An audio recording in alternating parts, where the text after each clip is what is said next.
సంధ్యా theatre సంఘటన అంశంలో ప్రభుత్వం తీరును ఈరోజు తప్పుపడుతున్న విపక్షాలు కానీ ఇతరత్ర సినీ పరిశ్రమకు సంబంధించిన పెద్దలు కానీ ఆలోచించాల్సిన అంశం ఏంటంటే, ఆ సంఘటన మానవ హక్కులకు సంబంధించి ఉంటుంది కాబట్టి ప్రభుత్వం ప్రాణం పోయిన కుటుంబం వైపే ఉండాల్సిన అవసరం ఉంటుంది. కాబట్టి అరెస్ట్ కాగానే మొత్తం అంతా అయిపోయిందనే ఉద్దేశంతో కొన్ని రాజకీయ పక్షాలు కొంతమంది ఉద్దేశపూర్వకంగా చేసే పరిస్థితిని మీరు పట్టించుకోకండి. ఎందుకంటే దీంట్లో అల్లు అర్జున్ అంశంలో రాజకీయ కోణాన్ని ఎస్టాబ్లిష్ చేసుకుని రాజకీయ లబ్ధి పొందాలనుకుంటున్న బీజేపీ బీఆర్ఎస్ పార్టీ నాయకులు కూడా నేను చూస్తున్నా. వీళ్ళు క్లారిటీ లేకపోవడం వల్లనే ఈ సమస్య వచ్చింది. ఈరోజు ప్రభుత్వం కేసు పెట్టి కనీసం అరెస్ట్ చేసి అంతవరకు వదిలేసింది. ఢిల్లీలో ఉపహార్ థియేటర్ సంఘటనలో ఆ థియేటర్కు సంబంధించిన యాజమాన్యంతో పాటు బాధ్యతలకు ఉరిశిక్ష వేసిన సంఘటన ఈ దేశంలో ఉంది. కానీ అరెస్ట్కే అంతలా బాధపడిపోతున్న పరిస్థితిని మీరు గమనించుకోండి. ఇది ప్రభుత్వానికి తప్పనిసరి పరిస్థితుల్లో చేసినది. కాబట్టి మీరు ముఖ్యంగా బీజేపీ బీఆర్ఎస్ నాయకులు మీరు ఎటువైపో తెలుస్తలేదు రాజకీయం కొరకు, అప్పుడు అటు ఇప్పుడు ఇటు అన్నట్టు గోడ మీద పిల్లివాటం ఉంటున్న పరిస్థితి గమనించుకోండి. ఈ సమస్య పరిష్కారానికి స్వతహాగా ముందుకు రావాల్సింది అల్లు అర్జునే. ఎందుకంటే తనని ఎవరు గైడ్ చేస్తుండ్రో ఎవరు మిస్లీడ్ చేస్తుండ్రో నాకు తెలుస్తలేదు. కానీ ఇది సబ్జుడీస్ అయిద్దని తెలిసినప్పటికి కూడా వెళ్ళి బయటికి వెళ్ళి మాట్లాడమే కాకుండా ఈరోజు బెయిల్ మీద వచ్చిన ముద్దాయికి ఉండే హక్కుల గురించి మరి ఎంతవరకు వాళ్ళు చెప్పారో తెలియదు. కానీ ఇది మంచి సాంప్రదాయం కాదు.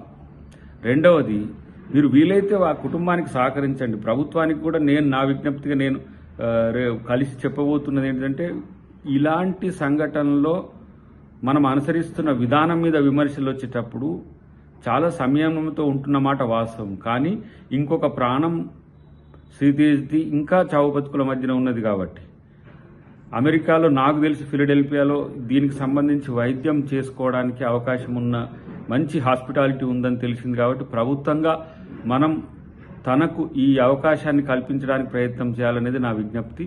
వీలైతే అల్లు అర్జున్ అలాంటి ఆలోచనలు చేయండి. మీరు ఆ కుటుంబానికి సానుభూతిని తెలపండి, ఆ కుటుంబం పట్ల సహకరించే విధంగా ఉండి ప్రభుత్వం తీసుకున్న నిర్ణయాన్ని తప్పుపట్టడానికి రాజకీయ పక్షాల మాదిరిగా మీరు వ్యవహరిస్తే ఏమైందంటే మీ కోణం కూడా, మీకున్న కన్సాలిడేషన్ కూడా, లేకపోతే మీకున్న కన్సర్న్ కూడా ఎవరో రాజకీయ ప్రయోజనాలకు బలయ్యే అవకాశం ఉంది. కాబట్టి ప్రభుత్వం ఎప్పుడు కూడా హ్యుమానిటేరియన్గానే ఉండాలి, ఉంటుంది. ఈ ప్రభుత్వం ఉండే అవకాశమే మేము ఇప్పుడు చేస్తున్నది.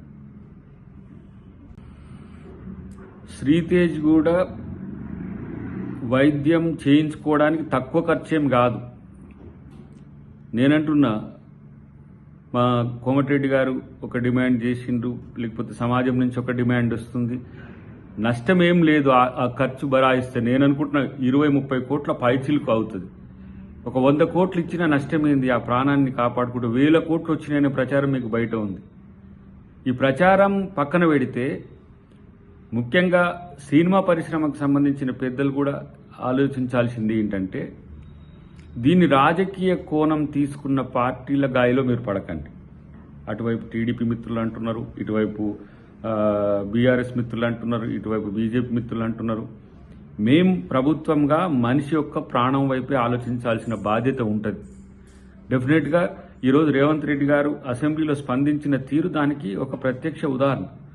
కాబట్టి ఎంతసేపు రేవంత్ రెడ్డి గారిని టార్గెట్ చేసుకొని, కాంగ్రెస్ ప్రభుత్వాన్ని టార్గెట్ చేసుకొని ఇరుకులో పెట్టాలని, ఇబ్బంది పెట్టాలని చూస్తే మీరు సమాజంలో మీరు పలుచనవుతున్న అంశాన్ని గమనించండి.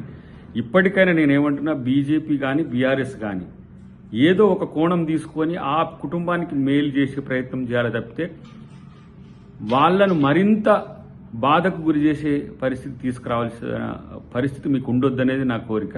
అన్నిటికంటే ముఖ్యంగా మీరు ఎటువైపు అని తేల్చుకునే దాని దగ్గర మీరు స్పష్టంగా ఉండాలనేది నా డిమాండ్. హిట్ టీవీ యాప్ ని డౌన్లోడ్ చేసుకోండి. ఇందులో short news, live news, entertainment movies అన్ని అవైలబుల్ గా ఉన్నాయి. Please download hit TV app. Hit TV app ని ఫ్రీగా డౌన్లోడ్ చేసుకోండి.